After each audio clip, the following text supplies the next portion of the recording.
Hello दोस्तों। आज हम बात करेंगे प्राइमरी टीथ की कैविटी के बारे में, केरीज के बारे में, यानी दूध के दांतों में सड़न के बारे में। दूध के दांतों में सड़न की क्या वजह होते हैं, इसके कारण क्या क्या होते हैं और इससे बचाव के तरीके क्या क्या हैं और इसके उपचार और ट्रीटमेंट क्या क्या हैं। सबसे पहले हमें दूध के दांतों में सड़न के कारण को जानना चाहिए। इसके कारण में है कि जैसे तो सबसे पहले कि हाइजीन मेंटेन नहीं है, यानी मुंह की साफ सफाई उसकी बच्चे की मेंटेन नहीं है, जिसकी वजह से दूध के दांतों में सड़न होती है। बहुत ज्यादा मीठा जंक फूड खाने की वजह से दांतों में सड़न होती है। एसिडिक फूड लेने की वजह से दांतों में सड़न होती है। जैसे कि बहुत ज्यादा चॉकलेट वगैरह का यूज करने की वजह से दांतों में सड़न होती है। दूध के दांतों में सड़न होने का एक कारण ये भी होता है जिसे कहा जाता है नर्सिंग बॉटल कैरीज, यानी अर्ली चाइल्डहुड कैरीज। इसको नर्सिंग बॉटल सिंड्रोम भी कहा जाता है। जो लेके यानी बॉटल लेके दूध दूध पीते हुए या कोई भी चीज, दूध हो या जूस हो, चीनी या शुगर का इस्तेमाल किया गया है, उन चीजों को लेके जब बच्चा सो जाता है रात भर, तो उस कंडीशन में ऊपर के दांतों में यानी अपर मैक्सिलरी सेंट्रल इंसाइजर में सड़न होना शुरू हो जाती है। सबसे पहले देखने को मिलता है ऊपर के दो दांत मैक्सिलरी सेंट्रल इंसाइजर में सड़न। तो इससे इसके कारण ये है कि अगर आप साफ सफाई नहीं रखी या सड़न डेवलप हो सकती है। उसको चाहिए कि उसके मुंह की साफ सफाई का ध्यान रखें, उसके पूरे ओरल हेल्थ का केयर करें। जब बच्चा 6 महीने की एज का हो जाता है तो उसके सबसे पहले दूध के दांत यानी नीचे के मैंडिबुलर सेंट्रल इंसाइजर आना शुरू हो जाते हैं।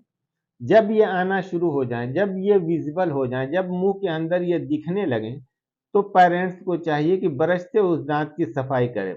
उसके बाद धीरे धीरे एक के बाद एक दांत, दूध के दांत आते रहते हैं। 3 साल तक दूध के दांत आते रहते हैं। तो जैसे जैसे दांत आते जा रहे हैं वैसे वैसे आपको सफाई यानी आपकी सफाई वाली जिम्मेदारी बढ़ती जा रही है। यानी उसके दांत की सफाई करना जरूरी होता है। दोनों टाइम सुबह और शाम फ्लोराइड पेस्ट से बच्चे के मुंह को, बच्चे के दांतों को ब्रश करें, बच्चे के दांतों को अच्छी तरीके से साफ करें। जब बच्चा अपने आप ब्रश करने लगे तो उसको आप सिखाइए कि कम से कम 2 टाइम सुबह और शाम ब्रश करना जरूरी होता है। एक सर्वे में ये पाया गया, एक रिकॉर्ड ये भी बताता है, स्कूल गोइंग एज यानी बच्चों को जो स्कूल जाने की एज होती है, यानी 3 से 4 साल की एज में बच्चा स्कूल जाना शुरू करता है। इस एज में 60% बच्चों में किसी न किसी दांत में, बच्चों के किसी न किसी दांत में केरीज देखी जाती है। यानी ये कैरीज इसी वजह से कि कहीं ना कहीं कुछ ना कुछ लापरवाही होती है, इसकी वजह से कैरीज डेवलप हो जाती है।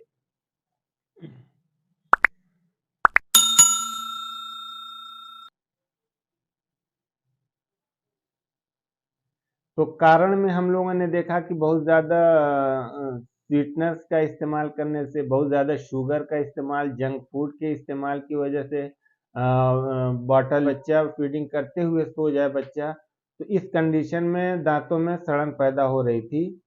अब हम उसके उससे बचाव का क्या तरीका है, उससे कैसे बचा जाए, सड़न से कैसे बचा जाए। बचाव का तरीका ये कि जो कारण था उस कारण को हटाया जाए। जैसे कि अगर बच्चे का मीठा खाना है, चॉकलेट वगैरह के इस्तेमाल से दांतों में सड़न पैदा हो रही है, तो चॉकलेट वगैरह का, मीठे का इस्तेमाल कम करें। जंक फूड है, जंक फूड का इस्तेमाल कम करें। अगर वो वजह हाइजीन न रखने से, पेरेंट्स को चाहिए कि उसको अच्छी तरीके से ब्रश कराए, ब्रश की आदत उसे डाले। जब तक बच्चा खुद नहीं ब्रश कर पाता है तो पेरेंट्स को चाहिए कि उसको दोनों टाइम सुबह और शाम ब्रश करे, खुद उसके मुंह की सफाई करे। उसके बच्चों के दांतों की मजबूती के लिए या उसके ओवरऑल हेल्थ के लिए क्या चीजें हमें लेना चाहिए कि उसको दूध दिया जाए, डेयरी प्रोडक्ट दिया जाए, ड्राई फ्रूट्स का इस्तेमाल करें, फल फ्रूट का इस्तेमाल करें। ये सब नेचुरल सोर्स है कैल्शियम के और विटामिन डी के। इन सब चीज़ों के इस्तेमाल से उसकी जो अपनी ज़रूरत की कैल्शियम है, ज़रूरी कैल्शियम है, वो सारी चीज़ें मिलती रहेंगी। अब ट्रीटमेंट है, उपचार है, जैसे कि अगर किसी दांत में कैविटी हो गई है, किसी भी दूध के दांत में कैरीज हो गई है, कैविटी हो गई है, तो उसको उसको इलाज कराना ज़रूरी है। आप अपने बच्चे को डेंटिस्ट को दिखाइए और उससे उसके बारे में, उसके ट्रीटमेंट के बारे में समझिए और उसका ट्रीटमेंट कराइए। क्योंकि दूध के दांत का बचना ज़रूर, बहुत से पेरेंट्स हमसे पूछते हैं कि ये तो दूध के दांत हैं, ये तो गिर जाएंगे, इसका क्या मतलब? लेकिन हाँ, वो अपने टाइम पे, अपनी एज पे दूध के दांत तो गिर जाएंगे, लेकिन अगर उसमें इन्फेक्शन है, उसमें कैविटी है, उसमें कैरीज है, तो वो एक तो बच्चे के मुंह के लिए सेफ नहीं है, वो वहां पे इन्फेक्शन पैदा हो सकता है। दूसरा है कि बच्चे का अपीयरेंस, बच्चे का लुक अच्छा नहीं होगा, वहां पे अगर कैविटी है, कैरीज है, तो बच्चे का लुक, उसका अपीयरेंस कंप्रोमाइज कर।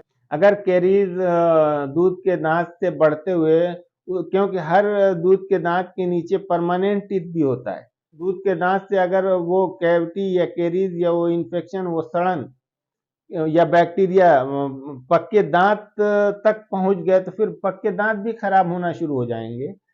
तो क्योंकि अब 2 बार ही पूरी लाइफ में 2 दांत मिलते हैं, पूरे लाइफ में सिर्फ 2 बार दांत मिलते हैं, एक primary teeth, permanent teeth. Primary teeth की ठीक है, एक लाइफ है, यानी 12 से 13 साल की एज में सारे के सारे प्राइमरी टीथ गिर जाएंगे। लेकिन जो उसके बाद जो परमानेंट टीथ, प्राइमरी टीथ के गिरने के बाद परमानेंट टीथ आए हुए हैं, वो लाइफ टाइम के दांत हैं, वो लाइफ टाइम रहेंगे। तो इस वजह से, यानी दूध के दांत को बचाना इसलिए जरूरी है क्योंकि उस बच्चे के मुंह में कोई और इन्फेक्शन न पैदा हो, बच्चे का अपीयरेंस, उसकी ब्यूटी कंप्रोमाइज ना हो, और उस बच्चे का परमानेंट टिप भी कहीं ना कहीं अफेक्टेड ना हो। इसलिए प्राइमरी दूध के दांतों को, प्राइमरी टीथ को बचाना और उसको सेफ रखना जरूरी होता है। धन्यवाद।